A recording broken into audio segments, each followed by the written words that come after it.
এক ব্যক্তি একদিন বাড়ি ফেরার পথে হঠাৎ অসুস্থ হয়ে পড়ল।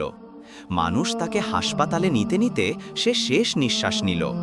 চোখ বন্ধ হওয়ার পর তার মনে হলো, আমার জীবন তো শেষ হয়ে গেল, এখন আমি কোথায়?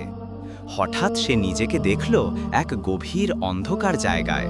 চারদিক মাটি, ঠান্ডা, নিস্তব্ধ। সে বুঝল এটাই তার কবর। ভয় তার হৃদয়ে ঢুকে গেল। ঠিক তখনই দূর থেকে নরম একটা আলো এগিয়ে আসতে লাগলো। আলোটা তার সামনে এসে দাঁড়ালো, যেন তাকে সান্ত্বনা দিচ্ছে। লোকটি অবাক হয়ে জিজ্ঞেস করল, তুমি কে? নরম একটি কণ্ঠ বলল, আমি তোমার সেই ভালো আমল, যা তুমি মানুষের চোখের আড়ালে করেছিলে। আজ আমি তোমার কবরকে আলো করে দেব। অন্ধকার কবরটি ধীরে ধীরে আলোকিত হয়ে গেল। আর মানুষটি বুঝল, দুনিয়ার সব কিছু একদিন শেষ হয়ে যায়, কিন্তু নিজের আমল, এটাই আখিরাতে আমাদের একমাত্র আলো।